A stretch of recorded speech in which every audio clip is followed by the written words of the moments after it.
7. All right, friend, we're going to stand for the pledge, please. I pledge allegiance to the flag of the United States of America and to the republic for which it stands, one nation, under God, indivisible, with liberty and justice for all. All right, everybody, welcome. Kathy, if you could do a roll call, please. You got it. King. Present. Pugh. Present. McDonald is absent. Galogly. Here. Bergbauer. Here. Deskin. Here. Bartleson is absent. And Cardamone. Here. We have a quorum. I know. Pastor Bill Carroll's here to open us up. You guys might be asked, Lord, make me an instrument of your peace. Where there is hatred, let us know love. Where there is injury, pardon. Where there is doubt, faith. Where there is despair, hope. Where there is darkness, light. And where there is sadness, joy. God, I pray this blessing in this council. The Lord bless you and keep you. The Lord make his face shine on you and be gracious to you. The Lord turn his face towards you and give you peace. Amen. Amen. Thank you, Bill. All right, friends, we got any liaison reports today? I'm speaking for Joanne. We have the 2025 Spring Summer Property Recognition Contest, April 21st through July 14th. Go ahead and submit your photos. Ooh, going too fast for me. Go ahead and submit your photos, and there will be prizes awarded. Go to the next one. Also, this kind of tags along with Lockport Bloom. Please order your rain barrels by June 13th, 2025. With the rain barrels, on June 24th, we are having a lecture series, again, for Bloom, talking about rain barrels, composters, and weeding. The Conservation Foundation will be present to speak about those things. If you're like me, I have a composter and I have a rain barrel. However, the composter's a little difficult to set up. There's some mechanisms in the inside. So attending the meeting, which would be the 24th of June at 7 p.m. at the library, might be helpful. Also, it's 50% off. As far as purchasing them through the city of Lockport. And the next slide is Bloom Lockport. We were very fortunate to have we kind of piggybacked off of Clean Sweep, and they brought all this mulch down, and we had all these volunteers just mulching everything. It looks fantastic. It's really taking off. Our next pop-up party will be the 21st of June, and we're going to have that in the Little Theater. And we're also having Nancy Kujar from the U of I Illinois Extension speak, and she's talking about one of my favorite topics, which is bugs. I love bugs. So she's talking about bugs, friend or foe. That's going to be the topic. It's geared towards, it's geared towards the younger people of our community. However, if you're like me, you really get into insects, please come by. It starts at 10 o'clock, 10 a.m. Mayor, if I could, I also forgot to start this off by, we're celebrating the National Police Week last week and the Public Works Week this week. We've got some great staff in both these organizations that do a great job for our community, and we just like to recognize them. Yeah, Ben, you're out there without your steel toes on. I was, yeah. Don't tell the ocean. Anyway, back to events. I am now the Special Events Liaison, so I am happy to be the new liaison for this. And I have a few announcements. The first one is Memorial Day service on Monday, May 26th at 10 a.m. outside City Hall. And on this service will also be presenting the Heroes Banner dedication as well. So each of you got this little pamphlet, and it shows you all the different banners that will be up around town. The next one is the first car show of the season, will be on Monday, June 2nd. And we're also looking for some volunteers, specifically for parking, and there's a couple other things. So I spoke to Lynn today, and she'll send a little sign-up Genius sheet out, and I think she'll be sending that out tomorrow. So if you do have any Mondays available where you could volunteer, it would be greatly appreciated. The next on the list is the Old Canal Days, will be on June 5th through the 8th. You probably have seen the signs all around the town, and hopefully you can come out to that. And we are doing a parade as well, and I think everyone is going to be partaking in that this year. And then the last on the list is the first Fridays in the Park of the season will be on June 13th at the Lincoln Landing. So hopefully you can come out for that. And that's it. I've got something, kind of piggyback on the heroes banners. We have, Memorial Day is on Monday, and most people have no idea why we have it, where it came about. So I thought I'd read the first paragraph of General Orders Number 11 from General John A. Logan, who was a Union general from Southern Illinois. And so headquarters, Grand Army of the Republic, Washington, D.C., May 5th, 1868. The 30th day of May, 1868 is designated for the purpose of strewing with flowers or otherwise decorating the graves of comrades who died in defense of their country during the late rebellion and whose bodies now lie in almost every city, village, and hamlet and churchyard in this land. In this observance, no form or ceremony is prescribed, but posts and comrades will in their own way arrange such fitting services and testimonials of respect as circumstances may permit. And so here we are, almost 200 years later, and we do our thing, okay? So one of the things we do is over the past 3 years, we've done the heroes banners. And so as I was driving in yesterday, what struck me was at the northeast corner here, a banner of somebody I recognize from working over at the cemetery. And he's on, if you open up, he's on the third page of this fourth down. A Marine by the name of Gary Stephen Johnson. Gary is buried right off of 6th Street. You pull into the 6th Street entrance, you'll see 2 American flags. First American flag is his father, who was a World War II veteran. He was in the Army. He has an uncle buried, Fred Johnson. He's buried less than 100 yards away. His uncle was killed at Battle of Saipan in 1945. And Gary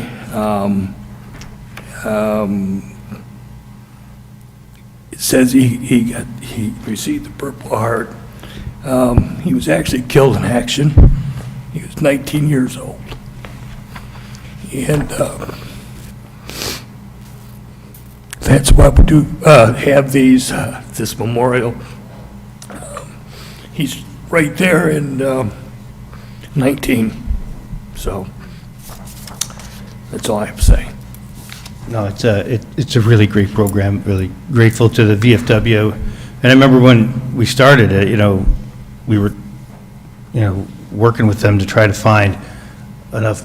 I was worried we weren't going to have enough veterans because, we made a call out and we got a handful. We're like, okay, I think we'll have enough to get these couple streets done. And I always thought, man, I know there's a lot more veterans in this. But once people started to see it and they understood it, now it fills up really fast. And every year, it's an entirely new crop of veterans. And so Lockport has always done its share to serving this country. So one last thing, so over the past, since probably about December, January, I've been putting together a veterans list where they're buried over at the cemetery. They never kept any records. I started with like 80 known veterans. Now I'm up to like 460. And I'm adding probably 2 or 3 a day. If you go through the cemetery right now, you're going to see marker flags throughout the cemetery. Those Were put out last Saturday. We had the Marine Junior ROTC from Romeoville High School. We had 12 kids there on Saturday. We had them walk through the cemetery, and the obvious veterans' graves, they put the marker flags out there. The whole reason for that is on Friday, we have the VFW is going to be coming out there, and they're going to be putting flags on the graves, and most of the guys that put the flags, these are all Vietnam vets, and they're all late 70s, early 80s now. It's hard to believe those guys are that old. And so that's what the white flags are for out there. And so in the past, the VFW would only put flags on the obvious graves. They have the bronze plaques or whatever. They probably missed 3/4 of the veterans out there. So I probably got another 10, 15, 20 veterans out there, and so that's what's going on. Yeah, very grateful, Darren, for you getting that done, because it's nice to be able to acknowledge those folks. So thank you for your hard work on that. Darren, that's amazing. Good job. So amazing. Anything else, friends, that wasn't in the slide for liaison stuff?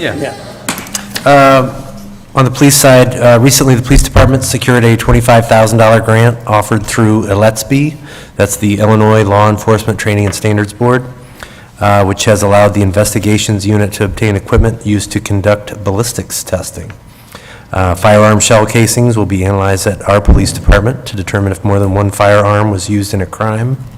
The equipment also helps investigators possibly determine the make of the firearm used in a crime, and the equipment will also significantly speed up the investigation process in cases involving the discharge of firearms. Additionally, last Friday, the police department participated in the Special Olympics of Illinois Cop on the Rooftop event. Once again, a very successful fundraiser thanks to community members who donated about $7,000 in total. And while we are on the topic of Special Olympics, we've got a congratulations to Officer Debbie Henning for having been selected as the State of Illinois representative for the United States, or USA Special Olympics Games being held in Minnesota in June of 2026. Since the start of the USA Games, there have only been 8 representatives from Illinois ever to be chosen, and she is one of those 8. So great job, Debbie. Wow, that's exciting. Yeah. Like Ben said, this week we are celebrating Public Works Week.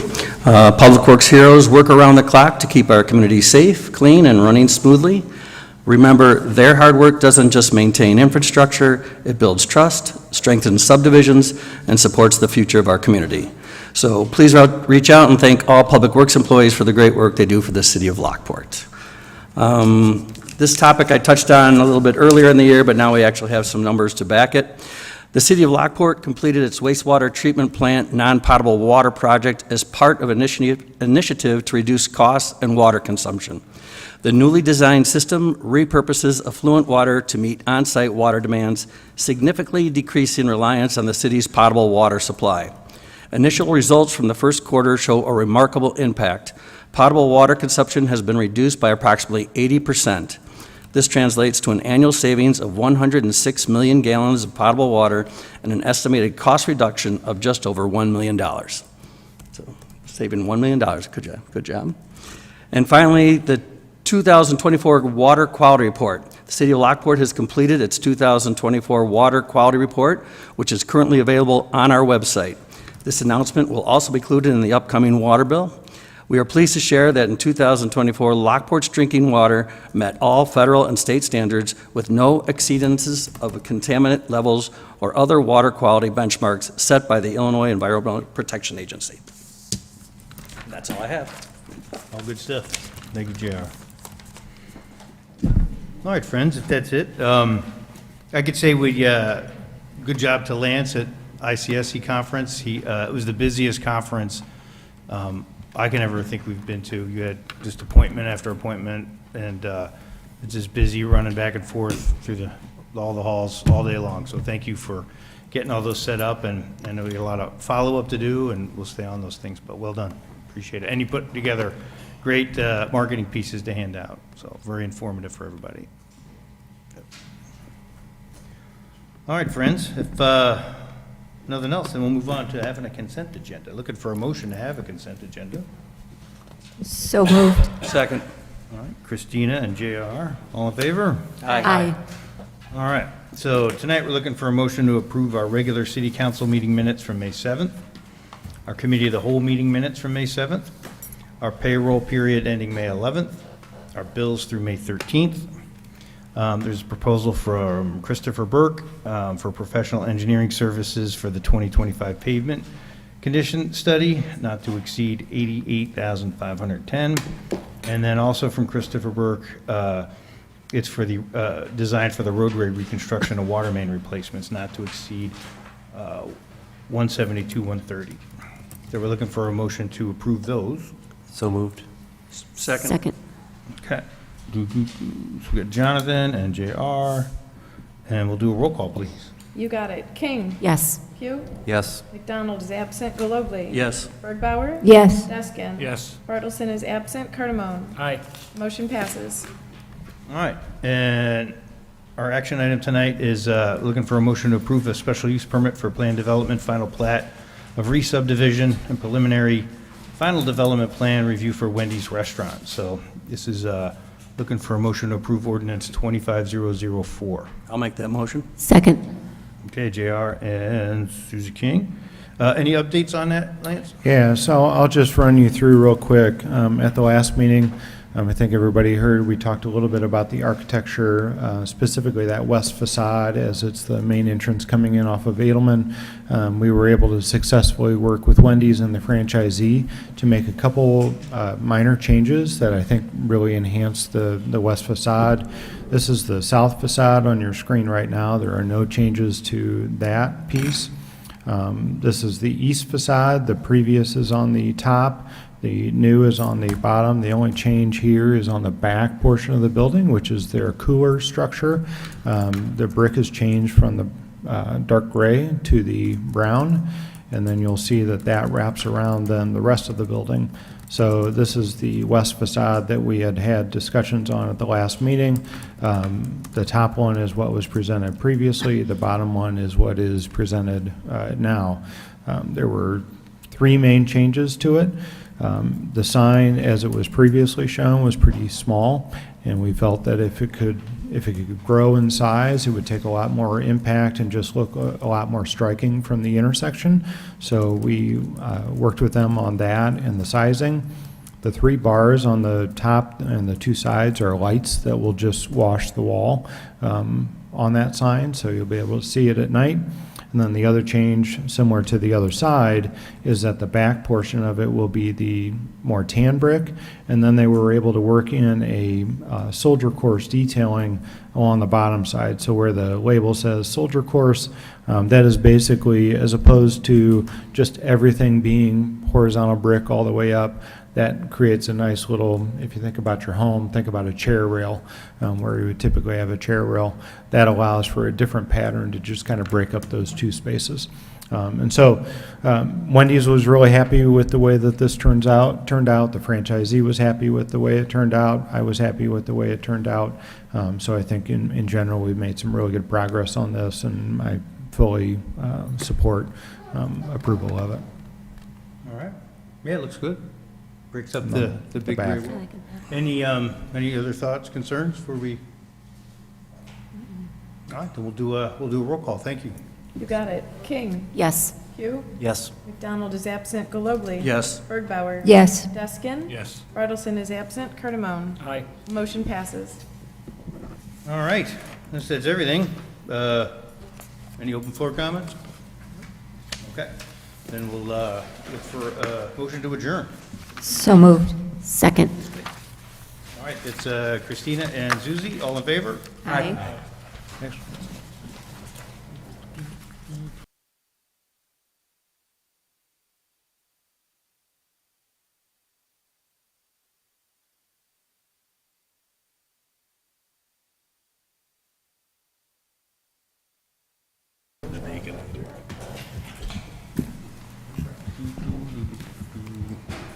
Okay, I'm ready if you are. Yeah, please.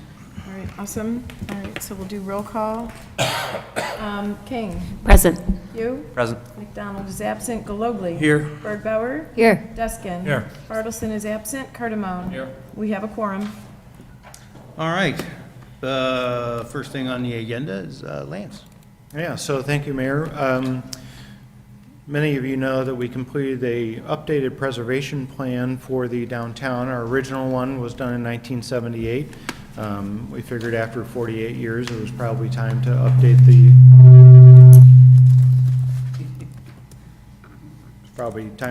microphone. But anyways, it was time to update the plan, and so the city engaged the Ball State Center for Historic Preservation last year. They worked over a 12-month period to work on both the plan as well as some other information that I'll go through in a little bit to create a product that the Heritage and Architecture Commission felt really comfortable approving. They were very pleased with the product, and I wanted to present to you in summary fashion some of the things that came out of that plan. So with that, just an acknowledgement, this is in the front of the report, but just the H&A Commission for all of their hard work, and there was a significant amount of work and feedback that we did get from the commission. They were very willing to work with us. I think Christina would probably agree that we were there one night, probably the longest ever meeting in history for the H&A Commission. I think we went for 2 or 2.5 hours. So it was very good to work with them on all of these different pieces. My staff, Kimberly Phillips, and at the time Julie Krajcek, who was working with us on it, the LAFS group gave us a lot of imagery and really helped the team find imagery, find different things about different buildings, find pieces of information.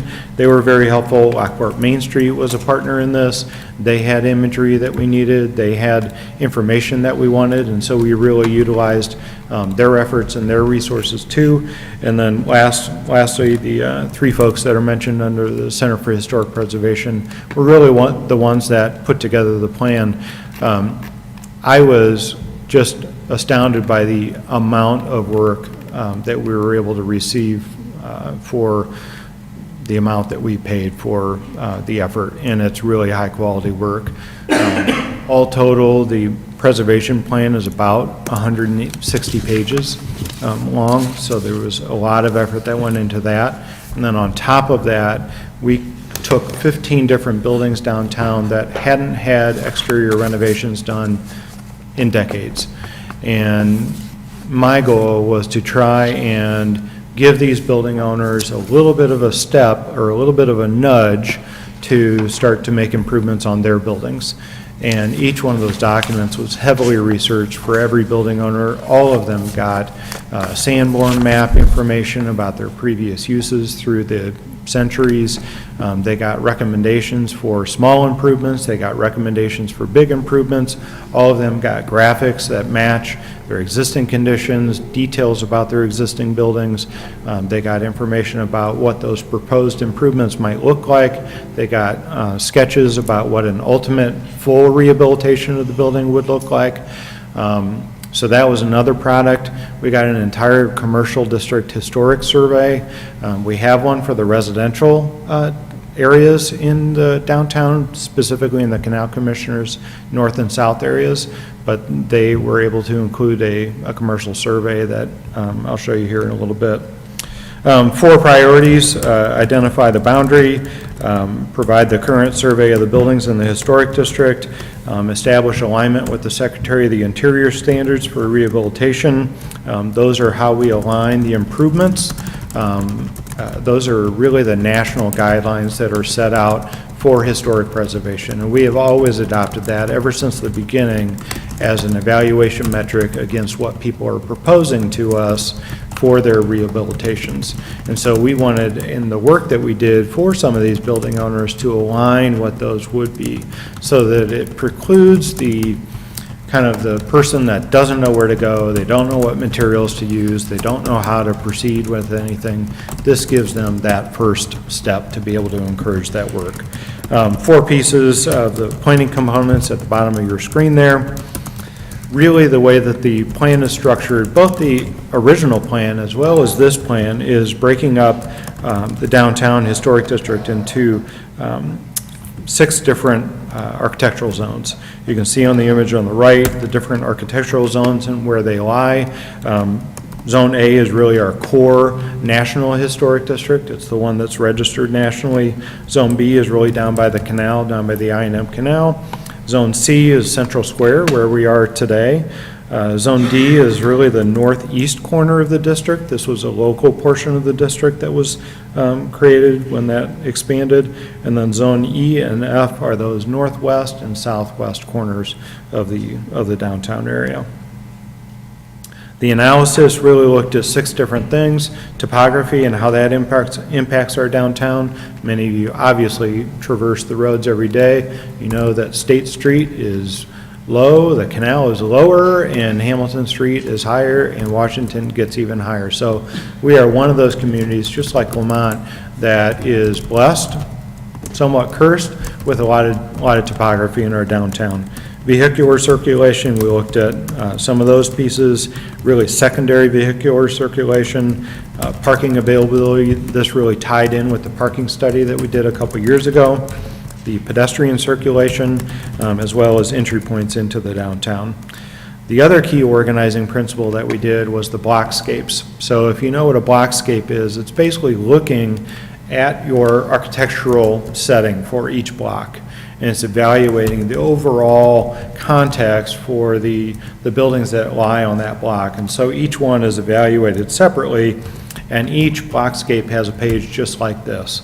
So all of the blockscapes are listed on the left there, blockscapes 1 through 12.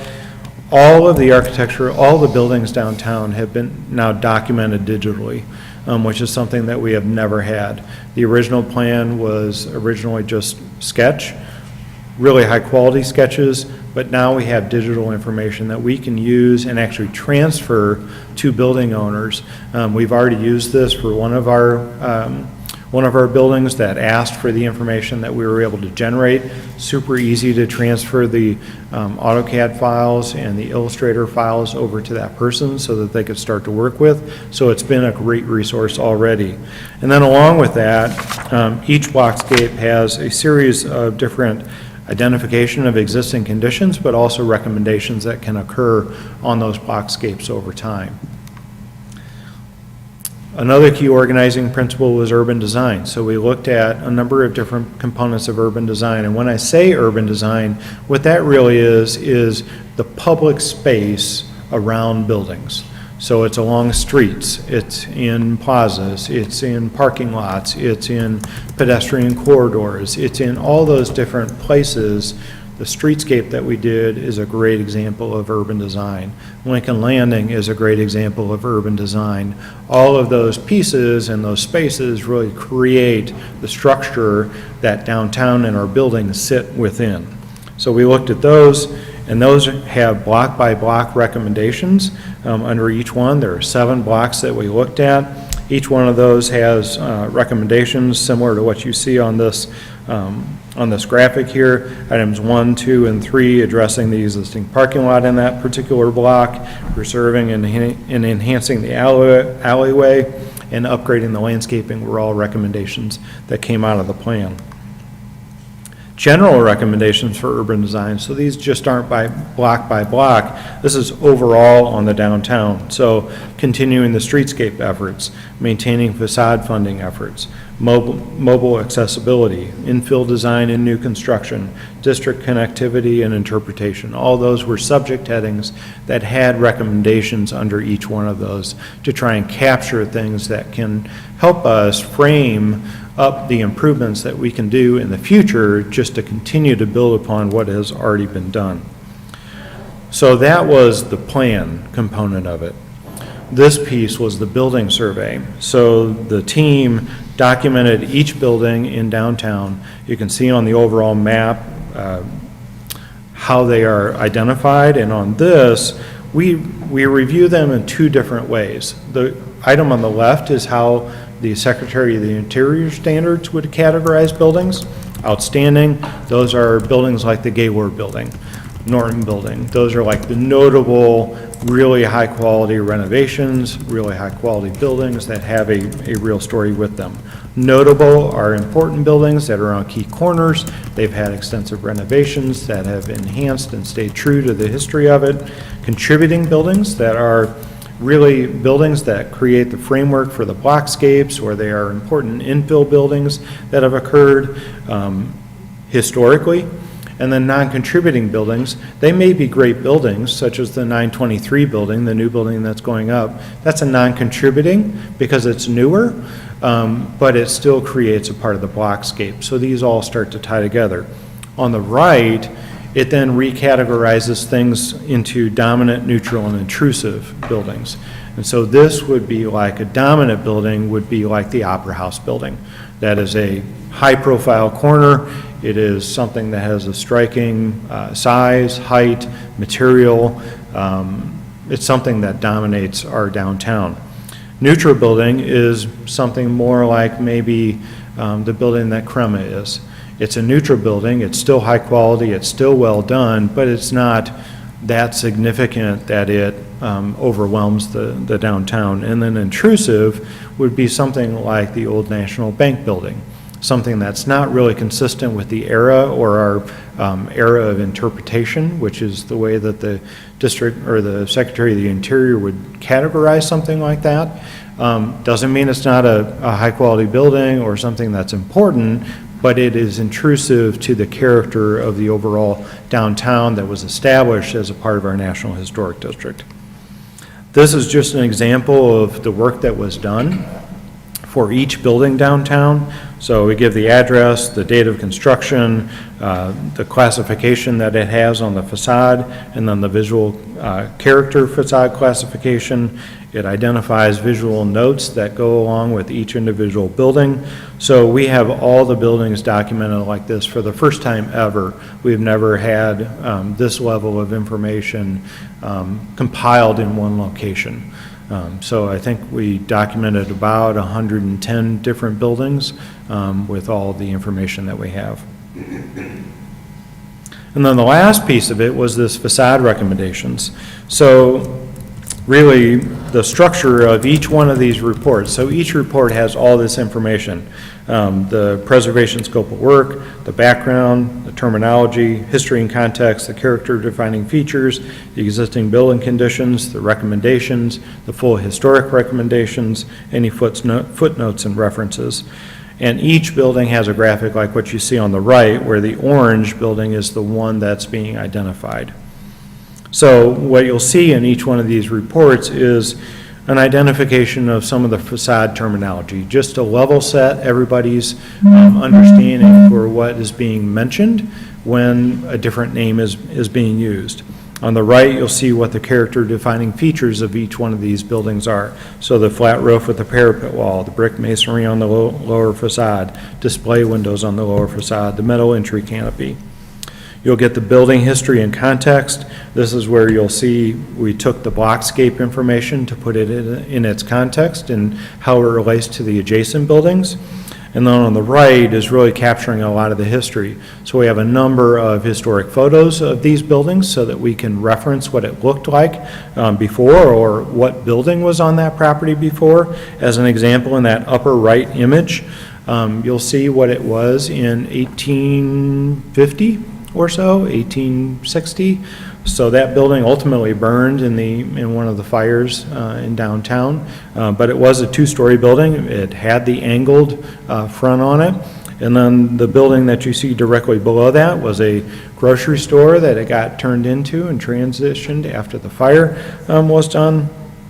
And then the image in the lower left-hand corner is actually of those front doors on the angle of the original building that was on that property.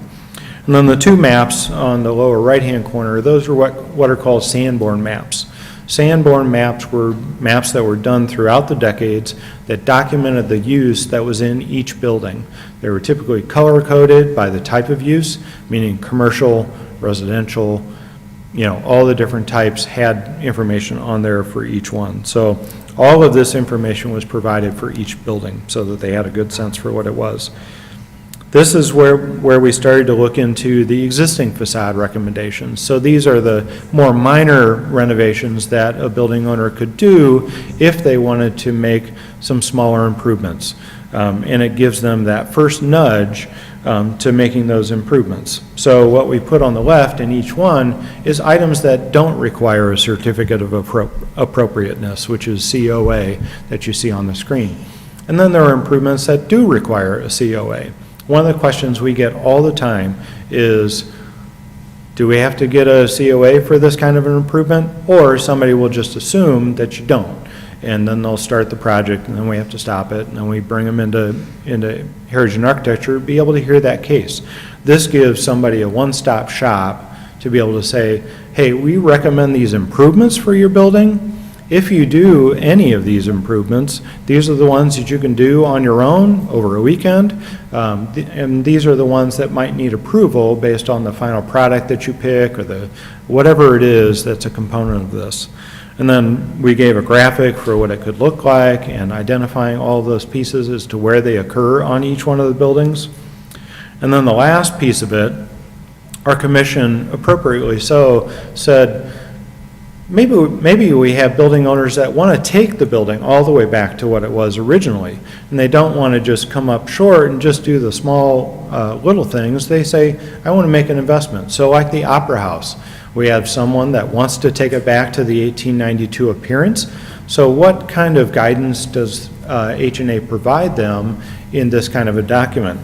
And so this one started to look at those original buildings and how those might translate to a different development.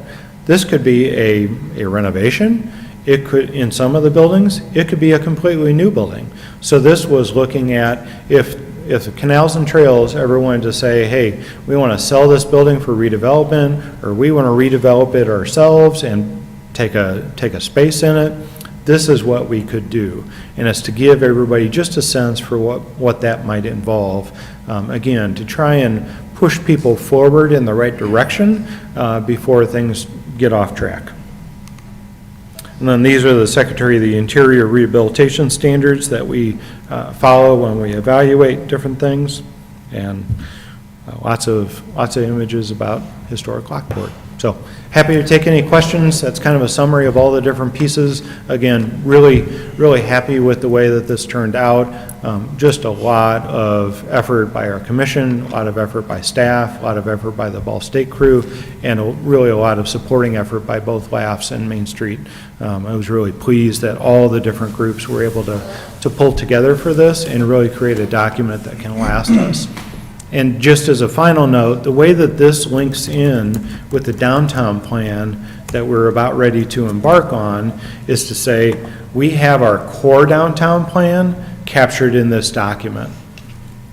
The downtown plan that we're going to be doing is, how do we handle the areas just outside of the historic district? How do we handle areas north of 8th Street? How do we handle areas south of 11th Street? How do we handle areas maybe on the west side of the canal? How do we handle areas east of Hamilton Street? Those are real components of the downtown plan that we then want to approach with that effort. The last thing that I wanted to do was to do this whole plan, create all these recommendations, and really study this, and then have the downtown plan come in, study it again, and probably make contradictory recommendations or things that don't quite jive. And then it's leaving you all as policymakers with confusing policy and confusing direction, not only for yourselves, but also for staff in how we execute the different pieces of each one of these policies. So I really see this over the next 16 months. By the time that we're done with the downtown plan, we are going to have a full comprehensive analysis of our downtown, true downtown, all the way up to 2nd Street and all the way down to past Division Street. We're going to really have a sense for the direction forward for how we want to grow downtown now that our core downtown, from a building standpoint, is really starting to get filled in. So take any questions if you have them. Lance, what delineated between requiring a certificate of appropriateness and being able to just do a project? It's what's in our code. So we have, the Heritage and Architecture Commission has a section of our municipal code that identifies all those improvements that would need to go That need in to front go through them. of Okay. H&A for a certificate of appropriateness. But we wanted to make sure it was clear, so that there wasn't any question about if somebody wanted to replace their window, or they wanted to repaint something, or they wanted to put brick up instead of siding. You Right. know, all those kinds of things. And is the effort that was put forth in this document, could it be, or could we revise that ordinance so that they can do more projects without getting a certificate of appropriateness before moving forward? When we Like, redid. is there enough information in there that they could, that this document could stand alone and not require the reviews and Well, kind of back and forth? I wouldn't want to do that because it doesn't specify, it specifies those for the 15 buildings that we selected. Okay. But we have 85 other ones in downtown that aren't covered by this. Gotcha. And so we want to make sure that there is a global understanding for buildings that somebody wants to make an improvement on Okay. that weren't covered by the 15. So that's where the code and ordinance really comes in. Sure. And honestly, that's our only teeth. This can't be really adopted as a code, and so that is what really requires or creates a level of code enforcement that we can then undergo. Okay. To make sure that things are done right, so that we don't end up with the brick parapet that says Lockport Office Building from 1956 that removed a parapet that really looked more like what you see out there today. Sure. In the 50s, there was none of that, and so Right. people just kind of did what they wanted, and that's what we ended up with, the blue building on the corner of 9th and State. We ended up with signage everywhere. Yeah. So it's really helpful to have both the code that aligns with this document, and then also this document that aligns with the code. We did redo the H&A code about 2 years ago, so that we did remove some things that wouldn't need a COA of some sort, which were more minor improvements, and then made sure that we were more clear in the code about what Sure. would require those. And so you would expect for the 15 buildings that were selected to be, kind of, have the more blown-out report, to have a much quicker time through H&A? Yes. So each one of those 15 buildings was reviewed and approved by H&A. That doesn't mean that they don't have to at least go through the process, because there is still conversation about, let's say I want to replace my windows. Okay, well, what type is the window? We want to make sure that, it's appropriate to Sure. it, but this at least gets them the first step. Thanks. And how was it received by property owners when you guys brought this? I have met with about 8 of the property owners so far. We continue to get meetings with each of them. All of them are super appreciative of it, not only because of the recommendations, but also because of the historical information that they now have about their building. Most of them had no clue what their buildings were 10 years ago, and most of them had no clue what it looked like before.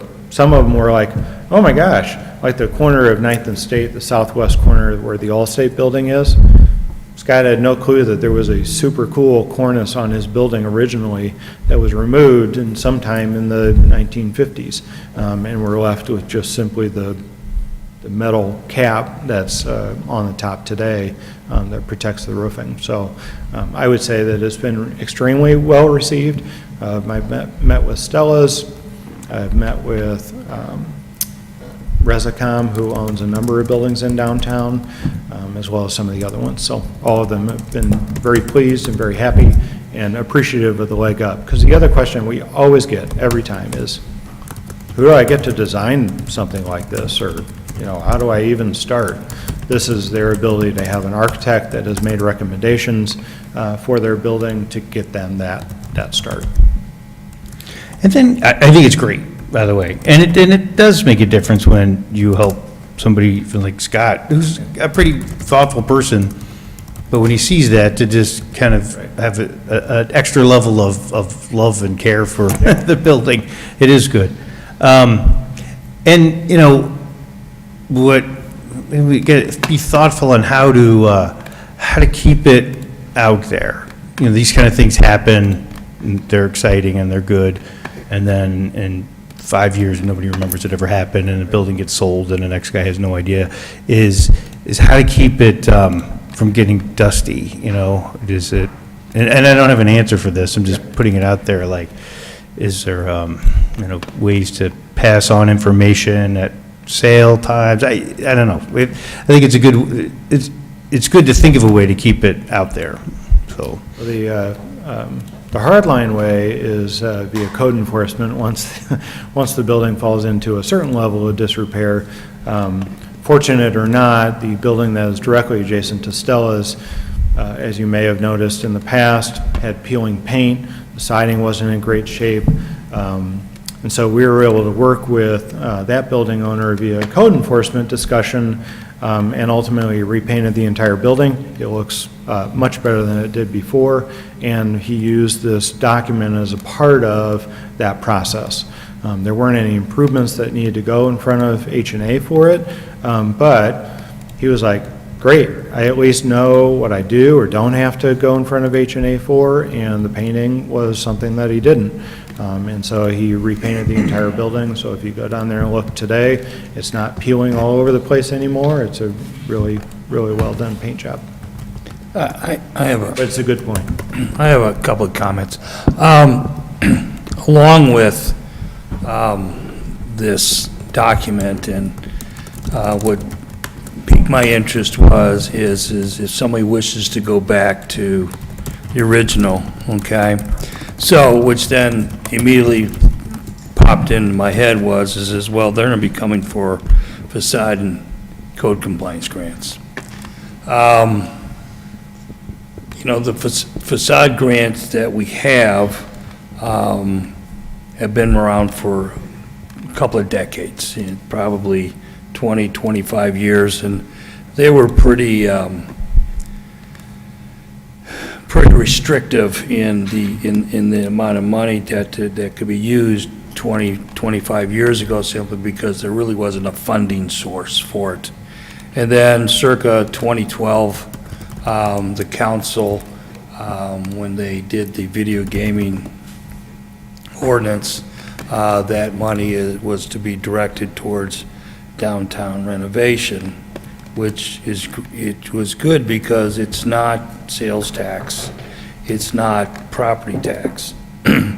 And of course, I can remember the discussion then is, well, if we can just go ahead and, if we're lucky, we'll be able to generate about $70,000 a year. Well, just in April, we did like 45,000.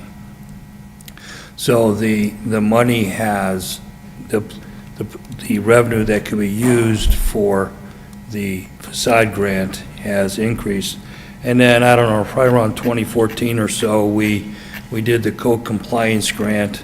Was originally, you know, the thought process was for sprinklers, but that is also quite restrictive. The rules, you know, 50% of whatever, okay? And so what has happened here is our revenue has far exceeded any potential use of the money. So if we are going to, and I would, if somebody's going to do something down there, let's take it back as be as historically accurate as possible, which is, of course, it's going to go ahead and cost more money. But if there's a restriction of, say, a maximum of $25,000, and it might be $200,000 for a facade or a rehab of the building, and we have a surplus of $400,000 per year in this account, and it accrues and accrues and accrues, I think it might be a good idea to go back and look at the facade ordinance, grant ordinance, and the code compliance ordinance to, for want of a better term, loosen up the restrictions, and to be able to go ahead and have a better access to the revenue, which once again is not sales tax revenue and it's not property tax revenue. So it is not directly affecting any of us, okay? Because if you don't choose to go ahead and play the games, you're not playing. So, over the next couple of months, I'll sit down with Lisa, see if we can come up with something, and then hopefully July, August, be able to present something. So when we do see this downtown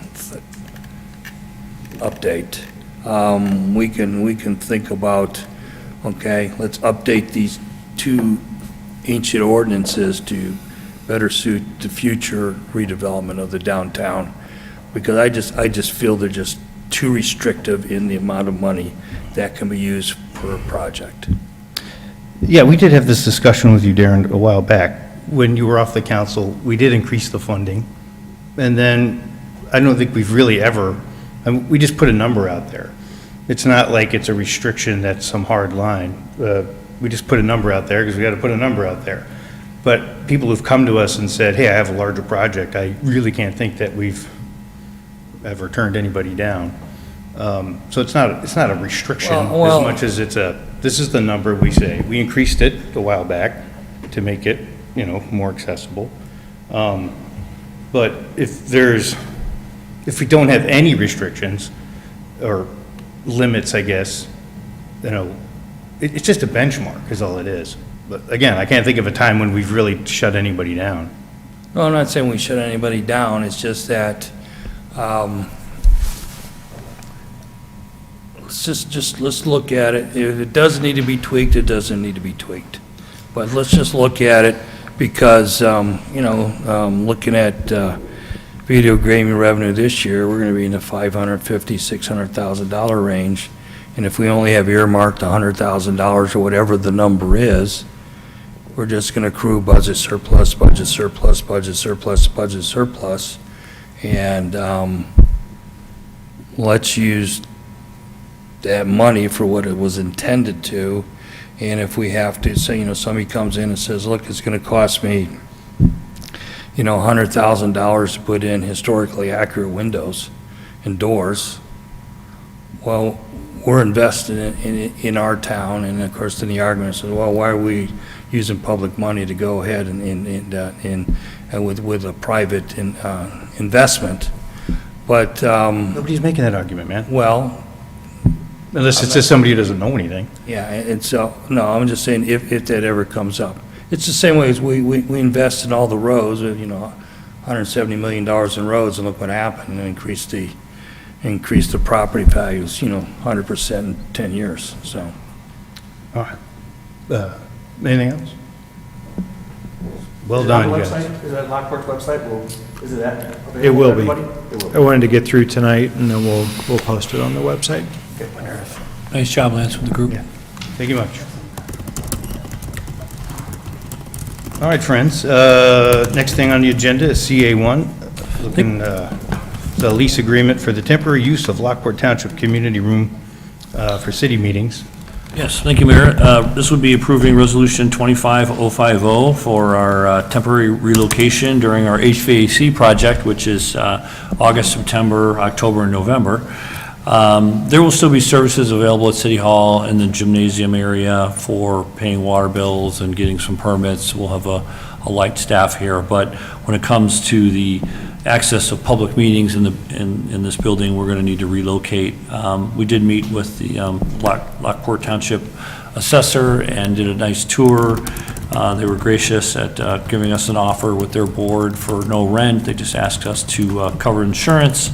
I know the LCTV staff is familiar with this building and feels confident we can continue to have our broadcast capabilities for our public meetings. So we're going to try to accommodate all of the planning and zoning, H&A, and the city council meetings at their facility. We will just make a slight tweak on some Tuesdays. We'll have them all on Wednesdays now. But we'll be able to keep the continuing operations of our public meetings at the township facility. So I'm happy to take any questions. We'll post everything on the website to get it updated. But we'll be able to go to 1463 Farrell Road for a little short period of time. No, great. Glad you worked that out. Thank you. Any questions, thoughts on it? All right. We'll just keep us posted on anything you need. Yep, if we can do consent, it'd be fine. All right. Consent it is. Good. Everybody good? All right. Thank you. All right, friendos, I think that's everything, right? Yeah, so if we got nothing else, we'll do a motion to adjourn. I'll make that motion. Second. Ooh, man, everybody jumped in. JR and Jonathan. All in favor? Aye. All right.